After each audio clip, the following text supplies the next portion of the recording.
Ok, vamos a recapitular un poco esto con el valor de n. El valor de n que viene siendo, ¿ok? ¿Qué sucede? ¿Cuál es la idea del método de la falsa posición mejorado, la mejora que le estamos haciendo?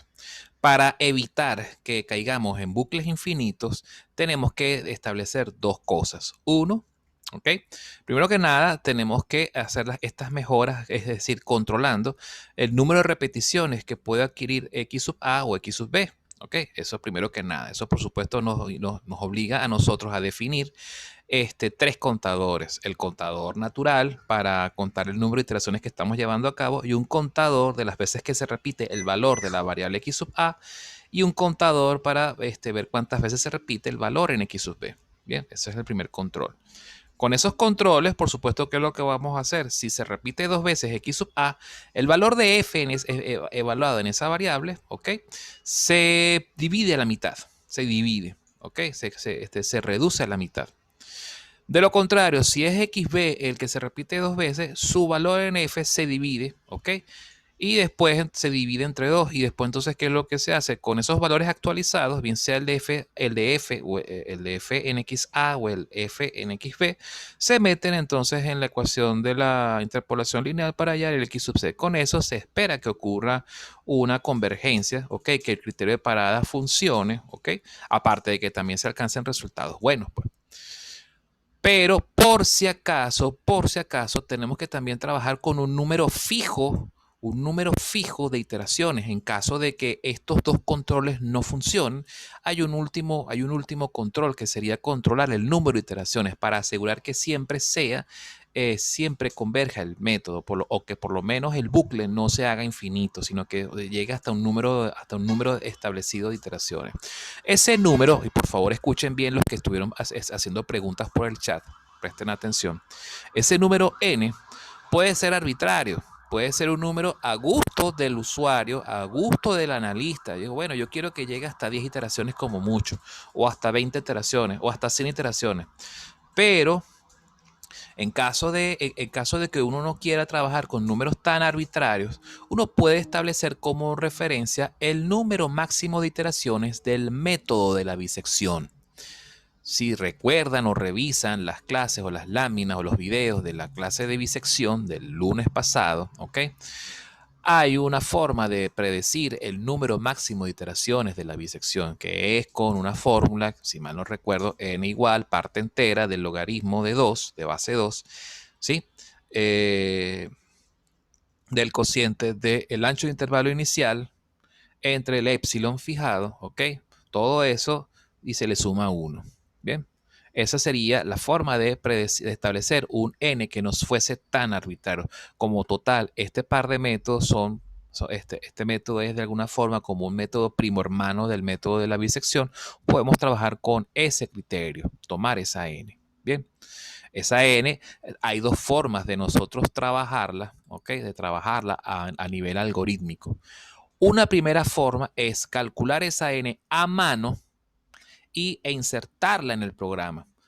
Aquellos que no estén familiarizados con este tipo de símbolo, este símbolo que representa ingreso de valores de forma manual. O sea, no son calculados internamente en la computadora, sino que son cargados manualmente por el usuario. Por lo tanto, no tiene sentido hacer una inicialización o hablar de inicialización, porque ya cuando uno carga el valor manualmente, ya se está iniciando la variable. ¿Ok? Bien, eso es de esta manera. La segunda forma de trabajar esto de forma algorítmica es que solamente se ingrese XA, XB y el epsilon. Y el valor de n se calcula internamente. Ahí sí estaríamos hablando propiamente de una asignación, de agarrar n y, ese sería y asignarle el resultado del logaritmo de no sé qué cosa. Por supuesto, en términos gráficos me resultó mucho más práctico dejar el n como un dato de entrada a tener que colocar toda la ecuación del logaritmo porque, wow, eso quita bastante espacio y ya de por sí el diagrama de flujo, como pueden ver, es bastante complejo. Bien. Entonces, bueno, cualquiera de las dos formas funciona. Recordemos que esto es pues, simplemente un pseudocódigo, es decir, es un algoritmo muy genérico que podemos después adaptarlo a cualquier sintaxis de cualquier lenguaje de programación. Cuando trabajemos con este algoritmo en Octave, bueno, veremos los ajustes. Veremos si metemos el valor de n como un input o si metemos el valor de n, o sea, o si no, el valor de n se calcula, se asigna internamente como resultado de una operación aritmética con base en la fórmula del número máximo de iteraciones del método de la bisección. ¿Ven? Bien, lo importante es eso, es saber de dónde vienen estos valores, ¿ok? Es importante que estemos claros de eso y cómo se opera este algoritmo. Bueno, nada. En el caso de que nosotros ingresemos el valor de n de forma manual, simplemente internamente se cargan I, J y K, que son los contadores, ¿ok? Los contadores que ya yo les expliqué previamente de la tabla. Luego entonces se hace una doble evaluación de criterio de parada. O el ancho de intervalo es menor que el epsilon dado, o el valor de K, que es el contador de las iteraciones del método, supera el valor de N que ingresé manualmente y que es un valor que les recuerdo nuevamente, es el valor que se obtiene del número máximo de iteraciones de la bisección para poder fijar ese caso. Ese N simplemente ¿para qué es? Para asegurarnos de que el método no entre en bucle infinito en caso de que no se llegue a satisfacer el criterio de parada. Si el criterio de parada falla, entonces por lo menos que funcione el número máximo de iteraciones. Simplemente es eso, como que el número máximo es como que el último, sí, el último control para evitar caer en bucles infinitos, más nada. Puede que ocurra esto, puede que ocurra esto. Como estamos trabajando con el OR, ¿ok? O la unión, ¿ok? La unión lógica de estos dos criterios, ¿verdad? Puede pasar lo siguiente. O este da verdad, si uno da verdadero y el otro da falso, finalmente va a dar verdadero. Es decir, si este es verdadero pero este es falso, no hay problema, se cumple, se sale del bucle. Si este da falso pero este da verdadero, no importa, se sale del bucle. Ahora, si este da falso y este da falso, todavía no puede salir del bucle. Tienen que hacer algún tipo, tiene que repetir todas estas operaciones. Pero por supuesto, en algún momento el valor de K va a alcanzar N o en algún momento XB y XA, su diferencia va a ser menor que el epsilon. En caso de que este falle, este no va a fallar. ¿Okay? Este es infalible, pues, en todo caso. Bueno, asumiendo esto, si esto da falso, bien sea porque uno de estos dos falla o los dos fallan, o sea, los dos no es que fallan, los dos todavía no alcanzan el criterio de verdad, entonces tienen que hacerse estas operaciones. La primera operación es, por supuesto, calcular FA, FB y después evaluar los contadores. Si el contador de I es mayor que 1, significa entonces que eso significa que ya alcanzó el valor 2, pues en pocas palabras.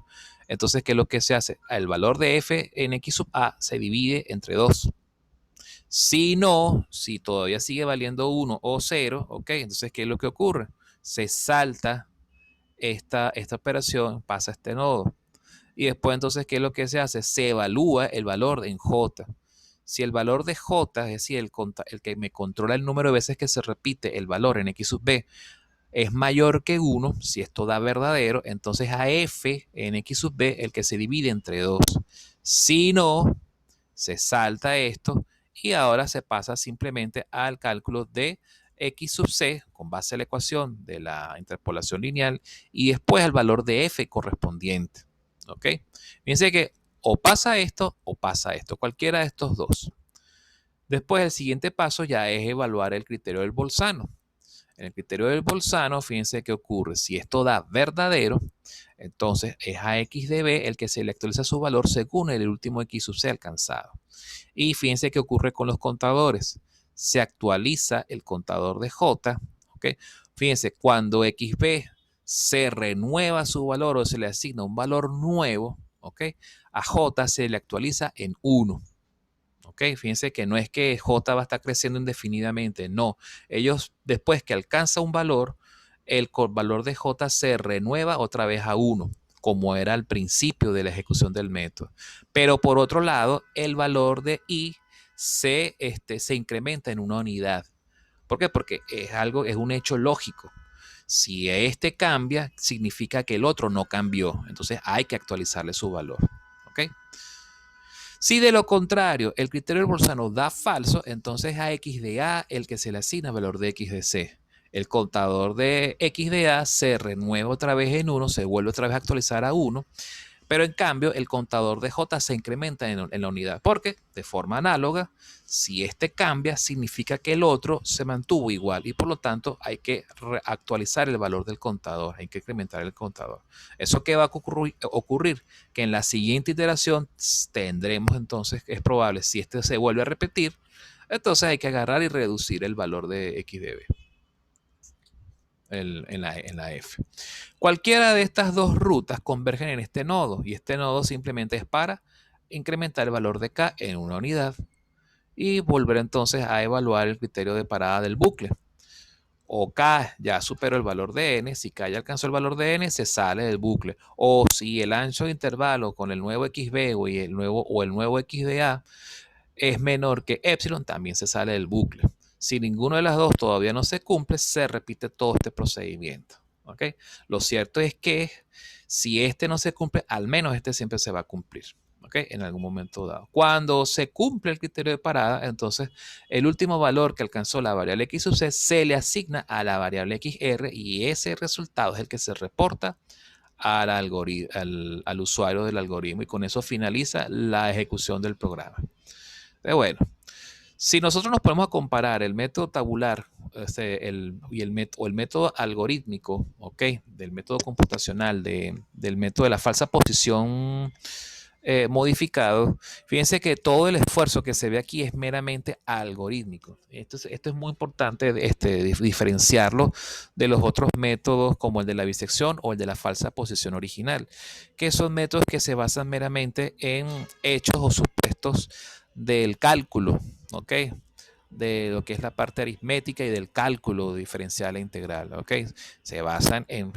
Ahí es donde entonces cuando vemos que requerimos más esfuerzo informático, es decir, contadores, bucles condicionales, etcétera, para de alguna forma más artificios, tiene como mucho más artificios informáticos que los propios que se esperan en los métodos que dependen solamente de ecuaciones de cálculo numérico, pues, o de cálculo diferencial e integral, pues. Este método tiene mucho más esfuerzo informático, pues, para tratar de alguna forma de asegurarnos de que no caigamos en ese terrible bucle infinito que suele ser un error informático grave, pues, ¿ok? Para las cosas. Ajá, ¿puede repetir qué es lo que está pasando con las variables i y j, específicamente luego del no en el primer condicional? En el primer condicional, aquí tengo 1, 2 y 3 condicionales. ¿Cuál de esos? ¿El primero este? ¿O el primer condicional de aquí que tenemos por acá? Si quieres, prende el micrófono.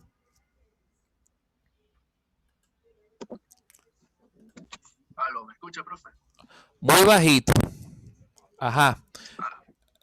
¿Cuál condicional? El primero que tenemos aquí para evaluar el criterio de parada del bucle. Sí, pero o sea, mi duda no es con lo que pasa allí, sino que en la segunda columna, la de la izquierda, la que sigue luego del no entiendo muy bien eso de cuando i es mayor que 1, porque antes se le daba valores ahí, por ejemplo, Pero i es fíjate, 1.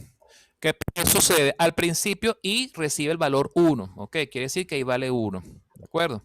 Entonces, ¿qué se evalúa? Si i es mayor que 1, ¿ok? En ese momento, entonces se hace esto. Pero como al principio, en la primera iteración, ninguno de los dos va a ser mayor que 1, en la primera iteración no pasa nada, ¿cierto? ¿Me sigues? Sí, Ok. ¿Qué sucede? Que cuando se evalúa el bolsano y todo esto, aquí sí va a pasar esto. O el valor de i se incrementa en una unidad, es decir, y alcanza el valor 2, o si no, es el valor de j. De manera que cuando entonces se regresa para acá y se evalúa nuevamente esto, va a pasar esto. O es i el que supera el valor 1, o es j el que supera el valor 1. Entonces aquí es uno de estos dos el que se va a actualizar el valor de f a la mitad, exacto, cuando se recorta. que es cuando se recorta. Pero en la primera iteración, ambos contadores valen 1. No pasa nada. Es a partir de la segunda donde entonces puede ocurrir que i sea mayor que 1 o j sea mayor que 1. Ojo, nunca va a pasar que ambos sean mayor que uno, eso es imposible, ¿ok? Por cómo está definido el algoritmo. O es I o es J, ¿ok? Si I no supera a 1, significa que esto fue entonces, ¿cuál fue el que se actualizó? El valor de XA. Si es J el que supera 1, quiere decir que en la iteración anterior fue el que simplemente se actualizó una de estas dos. O sea, fíjate por aquí, cuando se trabaja con el bolsano, ¿qué pasa aquí con XB? Si XB se actualiza, ¿qué es lo que se hace? Se renueva el valor de J, pero al renovarse el valor de J en 1, necesariamente, ¿qué significa? El de XA se repitió, ¿sí? Ah, exactamente. Y Sí, Lo lo que entonces, no que... entendí muy bien era que si, por ejemplo, si superaba el valor de uno, yo me preguntaba, bueno, pero entonces es para nada más un solo ciclo. Pero no, ya veo que se renueva el valor de J y se renueva el valor de I es que para son uno. varios ciclos. En el primer ciclo es que esto siempre va a dar falso estos dos rombitos que están aquí. Pero ya a partir del segundo ciclo siempre va a ocurrir, bien sea, ajá, fíjate el bolsano. Si el bolsano me da verdadero, ¿qué significa? Que la raíz está entre XA y XC. Entonces, ¿qué sucede? Al valor de XB hay que actualizarlo. ¿Ves? Cuando actualizas XB, ¿qué sucede? XA queda igual. Y entonces en la siguiente iteración, ¿qué sucede? Se repite. Y entonces necesariamente actualiza el valor de I, que es el contador de XA. ¿Ok? Perdón, se repite aquí, ¿verdad? Estamos aquí en este curso. Se actualiza el valor de J, pero entonces el valor de I se repite, se incrementa en 2. ¿Por qué? Porque se está repitiendo el valor de XA. ¿Ok? De lo contrario, si esto da falso, significa que la raíz no está entre XA y XC, sino que está entre XC y XB. Por lo tanto, es el valor de XB el que se va a repetir. Pero donde nosotros controlamos la repetición del contador, en la rama de acá. ¿Por qué? Porque hay que agarrar y actualizar el valor de XDA. Al actualizar el valor de XDA, tenemos que otra vez repetir el valor inicial del contador de XDA, que es el I, pero entonces el contador de XDB hay que actualizarlo, hay que incrementarle en 1, es decir, para que alcance el valor 2, ¿de acuerdo? Entonces en los siguientes bucles donde puede ocurrir o que el I sea igual a 2 o que el J sea igual a 2. Ojo, estas ecuaciones podemos colocar I mayor que 1 o si lo prefieren pueden colocar I igual 2 o J igual 2. Son equivalentes. Normalmente uno está acostumbrado a trabajar es con estos operadores comparativos. Cuando I supera el 1 o cuando J supera el 1. Es más o menos como es como se conviene programarlos normalmente. ¿Ok? Entonces, bueno, finalmente, dependiendo de cuál de los dos supere el valor 1 o sea igual a 2, como lo quieran ver, bueno, o dividimos entre 2 el f correspondiente, ¿ok? Al x de a o el f correspondiente a x de b. Y se repite todo esto. ¿Alguna duda? ¿Estamos claros ya con este algoritmo? Sí, profe, gracias. Chévere, pues. Vuelvo y repito, este algoritmo puede ser un poquito complicado. ¿Por qué? Por el hecho de que es una solución más informática que de cálculo. ¿Ok? ¿Por qué? Porque de alguna forma ese esfuerzo informático es para tratar de prevenir el error del bucle infinito, simplemente por eso. Entonces, requiere de más artificio matemático. Es como, y por eso puede ser un poquito más complejo de entender desde el punto de vista informático. ¿Ok? Quizás de repente a los estudiantes de industrial o de civiles puede costar un poquito más esto que a los de informática. De repente los de informática pueden ver mejor la lógica de esto, pero esto es un problema más de informática que de cálculo numérico. ¿Ok? Por ejemplo, estos métodos no tienen tanto criterio informático, sino que tienen más criterio de cálculo infinitesimal porque se basan justamente en los supuestos de la secante o el método de la bisección que se basa en el supuesto del punto medio, ¿verdad? Pero el método de la falsa posición mejorado se basa en supuestos informáticos para tratar de que no se generen bucles infinitos, básicamente. ¿Ok? Bueno, este algoritmo lo veremos con más detalle en la clase del miércoles cuando lo programemos en Octet. Vamos a programar los dos. Primero programaremos el método de la falsa posición normal. Vamos a programarlo y vamos a trabajarlo intencionalmente para que nos genere el error del bucle infinito y sepan analizarlo, sepan interpretarlo y después cómo trabajar después con el método de la falsa posición original. ¿Ok? Para que también mejorado, perdón, para que entonces vean cómo se programa, cómo se interpretan sus resultados. Bien.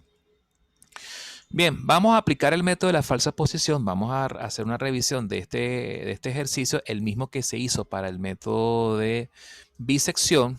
¿Ok? Vamos a revisarlo con detenimiento para de alguna forma establecer semejanzas o diferencias en cuanto a el desempeño del método de la falsa posición. En este caso, de la falsa posición original. ¿Ok?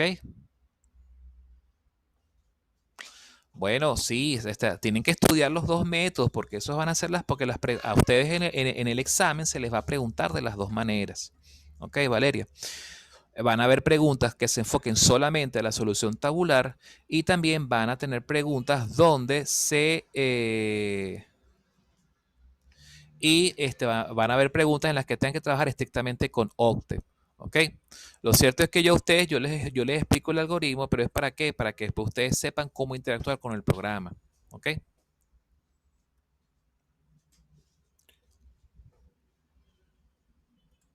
Entonces, bueno, ¿por qué? Porque recuerden que si yo les doy a ustedes un algoritmo para que ustedes trabajen con él, si ustedes no saben cómo funciona, cuál es la lógica de ese algoritmo, igual van a tener problemas a la hora de manipularlo. Y eso es lo que hay que evitar.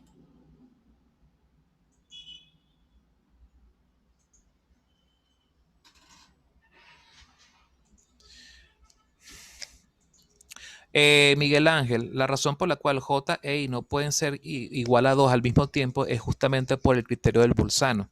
El criterio del Bolzano te va a decir cuál de los dos se va a repetir hasta cierto punto. ¿Ok? Y justamente el algoritmo está diseñado para que al momento de que uno se repita 2 veces, automáticamente cambie de valor y de alguna manera eso va a hacer que el Bolzano se corrija, ¿ok? Y la repetición a la otra variable, ¿ok? A la variable complementaria. Esa es la definición, ¿de acuerdo? Vuelvo y repito, este tipo de cosas las podremos ver con mejor detalle en la clase de laboratorio. ¿De acuerdo?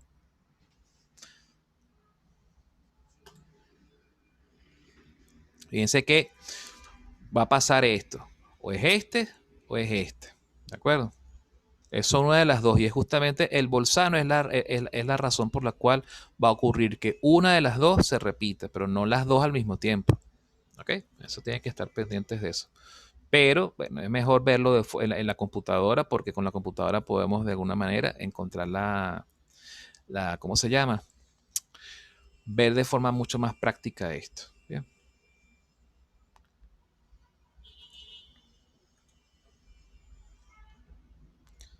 Veamos ahora este ejemplo, muchachos.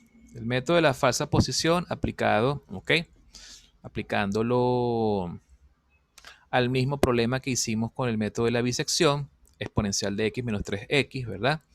En el enunciado del problema a ustedes se les va a dar de repente o el gráfico o la tabla de valores, la tabla de valores de nx y en f de x, ¿verdad? Y a ustedes se les va a dejar que ustedes escojan cuál es el mejor intervalo para arrancar el método. En el caso de que les pidan la primera raíz positiva, se los pueden decir, resuelva o deduzca el valor de la primera raíz positiva. La primera raíz siempre se cuenta de izquierda a derecha, ¿ok? Desde el 0 a la derecha. En este caso, la primera raíz positiva sería esta. De lo contrario, si les piden la segunda raíz positiva, sería la que está cerca de 1,5. ¿Ok? Bueno, en el caso de la primera raíz positiva, trabajaríamos con esta. Ahora, ¿cuál sería el mejor intervalo para nosotros poder trabajar esto de forma tabular? Es decir, cuando ustedes lo resuelvan a mano.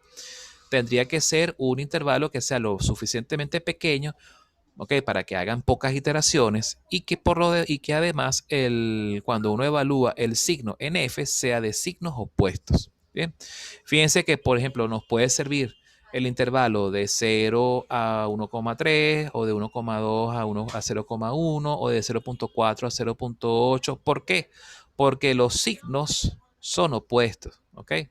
Pero nos conformamos simplemente con trabajar con el intervalo donde justamente ocurre el cambio de signo en F. ¿Ok? El cambio de signo ocurre en donde? Entre 0,6 y 0,7. Y escogemos este valor. ¿Por qué escogemos este valor? No solo porque ocurre el cambio de signo, sino porque además es el intervalo más pequeño de acuerdo con este nivel de precisión en el que estamos trabajando las X. ¿Podemos trabajar con 0.5 y 0.9? Sí, porque cuando evaluamos en F nos dan signos opuestos también. Lo malo es que como el intervalo es más amplio, va a requerir más iteraciones y eso por supuesto puede ir en detrimento de la posibilidad de contestar rápido este problema si estamos en el examen. En el examen hay que trabajar rápido, ¿verdad? Hay que aprovechar el tiempo disponible y más aún si tenemos algún problema de conexión, que se vaya la luz, etcétera. Entonces hay que resolver este ejercicio con rapidez. Por lo tanto, se aconseja, si queremos trabajar rápido el método tabular, trabájelo con el intervalo más pequeño posible donde ocurra el salto de signo. Bien, esas son cosas que aunque parecen obvias, el día del examen se les olvida. ¿Ok? Entonces, por favor, tomen en cuenta eso porque eso justamente es lo que les ayuda. Nunca falta algún estudiante que en vez de trabajar con el intervalo donde ocurre el salto de signo, agarran un intervalo más amplio o se ponen a crear valores que no están aquí en la tabla. Eso es pavosísimo. No vayan a hacer eso. Bueno, tomamos el valor inicial, el intervalo inicial 0.6, 0.7 y lo metemos aquí en la tablita. Vamos a darle un poquito más de zoom, a ver si se ve mejor.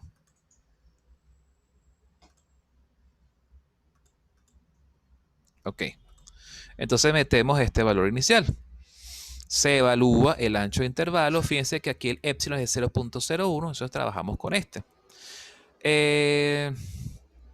Empezamos a trabajar, empezamos a generar valores, ¿verdad? Y fíjense qué cosa curiosa sucede aquí. Fíjense que a lo largo de las 6 iteraciones que tenemos aquí registradas, se va quedando pegado el x sub a. ¿En dónde? Se queda pegado completamente en las 6 iteraciones que se realizaron acá. Pero fíjense qué ocurre cuando nosotros evaluamos x sub a, ¿ok? O cuando evaluamos x sub c. X sub c, conforme nosotros vamos avanzando, fíjense qué es lo que va cambiando el valor de x sub b. El valor de x sub b se va quedando, pero también empieza a sufrir el mismo problema de que se quedan pegados, iteración tras iteración. Pero ¿qué ocurre con x de c? X de c ya alcanzó el resultado. Fíjense que cuando nosotros evaluamos x de c, x de c en la función, va generando valores cada vez más y más y más pequeños. Podemos afirmar con total certeza que ya en la sexta iteración prácticamente la raíz x sub c ya alcanzó el valor de la raíz. ¿Por qué? Porque cuando lo evaluamos en f nos da 0. Y ese es el criterio de la raíz. Pero ¿qué sucede con el criterio de parada? El criterio de parada no cambió y de hecho no llegó a ser menor que el epsilon dado. Este es un caso, este es un ejemplo en el que podemos estar de manera indefinida, iterando, a pesar de que ya se alcanzó el resultado final, a pesar de que el x sub c ya alcanzó el resultado final. Pero el problema es que el criterio de parada no es capaz de enterarse de ello. ¿Por qué? Por la forma como está definido el método, por la geometría. Fíjense que aunque nosotros vemos esta curva acostadita, si se fijan bien, esta escala es distinta a la escala del eje vertical. Si nosotros graficamos esto respetando la escala, nos va a dar que esta curva es bastante empinada, es muy empinada. Y al tener ese problema de que es muy empinada, sucede que sucede entonces este fenómeno de que se quedan pegadas los valores de x de b o de x de a o inclusive los ambos. ¿Ves?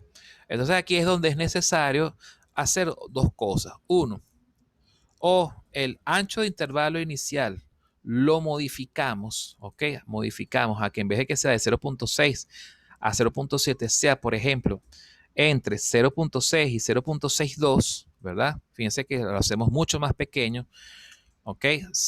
Pero que por lo menos esté cerca del epsilon, sin ser más pequeño que el epsilon. Esa puede ser una solución. Reducir esto de 0.6 a 0.62. Y eso de alguna forma nos ayudaría a ver si de esa manera si se logra cumplir el criterio de parada para que entonces podamos reportar el resultado.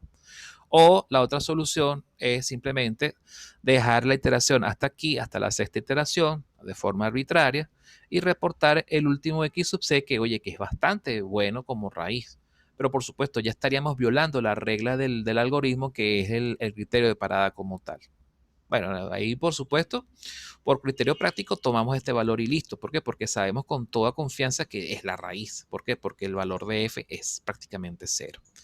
De hecho, ya podemos nosotros confiar en este resultado a partir de la tercera iteración, porque fíjense que es un número bastante chiquitico. o inclusive en la segunda iteración. Por eso es que este método se dice que es bastante bueno, mucho mejor que la bisección, porque alcanza buenos resultados en pocas iteraciones. Lo malo es que si uno elige un intervalo bastante amplio, ¿ok? Resulta que el criterio de parada no se suele cumplir. Y el método si uno resuelve este problema de manera ciega, sin fijarse en los valores de f, entonces, ¿qué ocurre? Que entonces uno, sin darse cuenta que ya alcanzó el resultado, oye, puedes estar de forma perpetua haciendo iteraciones de manera innecesaria. La otra forma es simplemente pasar al método de la falsa posición modificado. Entonces aquí habría que agregar columnas adicionales y todo esto. Aquí tenemos un texto que habla un poco sobre ello. Vamos a leerlo rápidamente. En este ejemplo se observa que un valor permanece constante en el extremo izquierdo de todos los intervalos, causando el problema de que el criterio de parada no se alcance, a pesar de que los XC obtenidos son muy buenas aproximaciones de la raíz. Sí, bueno, ya se los había comentado. Vamos a ver qué pasa con el método de la falsa posición modificado. Aquí se aplica la falsa posición modificado. Voy a hacerle zoom nuevamente. Aquí está. Ese, fíjense, trabajamos con el mismo subintervalo 0.6 a 0.7 y aquí ahora incorporamos las columnas I y J, ¿verdad? Y las columnas para disminuir a la mitad los valores de f de x sub a y f de x sub b. En la primera iteración, por supuesto, tanto I como J tienen valor inicial 1, ¿ok? Se evalúa el criterio de parada, me va a dar falso, ¿ok? Porque el epsilon es de 1/100, mientras que el ancho del intervalo inicial es de 1/10. Se evalúa F en X de A, se evalúa F de X de B, ¿ok?